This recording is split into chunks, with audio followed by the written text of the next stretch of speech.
আসসালামু আলাইকুম। শীতের পিঠার মধ্যে কিন্তু সবচেয়ে সহজ বানানো হয়েছে ভাপা পিঠা, আর এটা খেতেও কিন্তু অনেক বেশি মজার হয়। তো আজকে ভাপা পিঠাটাই তৈরি করে দেখাবো। আশা করি ভিডিওটা ভালো লাগবে।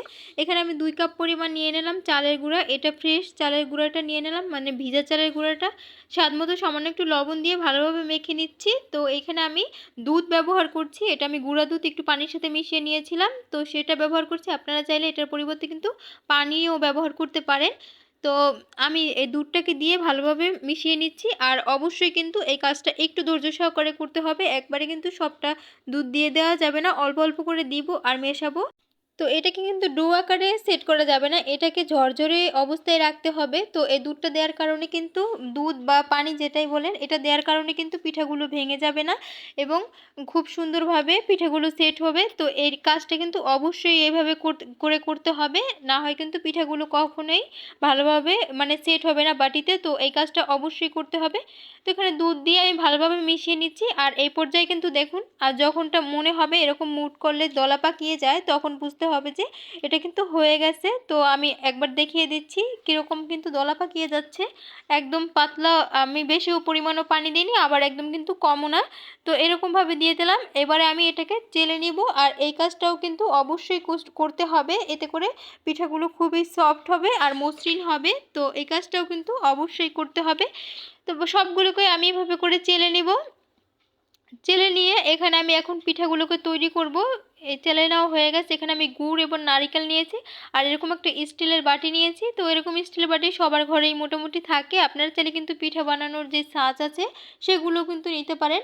আমি যে বাটিটা নিয়েছি সেই বাটিতে সামান্য পরিমাণে একটু চালের গুঁড়ো দিয়ে তারপর কিন্তু ঝেড়ে ফেলে দিলাম, এতে করে পিঠাগুলো বাটিতে লেগে থাকবে না। তো এরপরে আমি হাফ বাটির মতো করে কিন্তু চালের গুঁড়ো দিয়ে দিচ্ছি, আর আলতো হাতে একটু চেপে দিচ্ছি। তো খুব বেশি কিন্তু জোরে জোরে চাপা যাবে না, আলতো হাতেই চেপে দিতে হবে। তো এই অর্ধেকটার পরিমাণে আমি এই চালের গুঁড়োটা দিয়ে দিলাম। এরপরে আমি গুড় দিয়ে দিব। তো গুড়টা আমি কিন্তু একটু বেশি পরিমাণেই দিচ্ছি, কারণ একটু বেশি দিলেই খেতে বেশি ভালো লাগে। তো পিঠা যদি একটু মিষ্টি না হয় সেটা খেতে ভালোই লাগে না। আর আমি দিয়ে দিলাম নারিকেল। তো নারিকেলটা কিন্তু আমি চামিচ দিয়ে কুড়িয়ে নিয়েছিলাম, তাই একটু বড় বড় আপনারা আপনাদের পছন্দ মতো কিন্তু দিতে পারেন। এবারে আমি উপর থেকেও চালের গুঁড়ো দিয়ে ভালোভাবে এভাবে করে চেপে চেপে একটু লাগিয়ে দিচ্ছি। তবে খুব বেশি জোরে চাপা যাবে না, আলতো হাতেই কিন্তু চেপে নিতে হবে। একটা পিঠা কিন্তু আমার তৈরি করা হয়ে গেছে।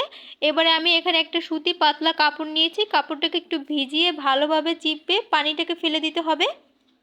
তো অবশ্যই এরকম একটু ভিজিয়ে নেবেন প্রতিবার পিঠা বানানোর পরে। তাহলে কি হয়, এই পিঠাটা কিন্তু এই যে কাপড়টার সাথে কিন্তু লেগে যাবে না। তো এই পর্যায়ে আমি কাপড়টাকে এভাবে করে মুড়িয়ে নিচ্ছি। আর আপনারা কিন্তু দেখেই বুঝতে পারছেন আমি কাজটা কিভাবে করে করছি। তো এভাবে করে এখন আমি চলে যাব চুলাতে এটা ভাপ দেওয়ার জন্য।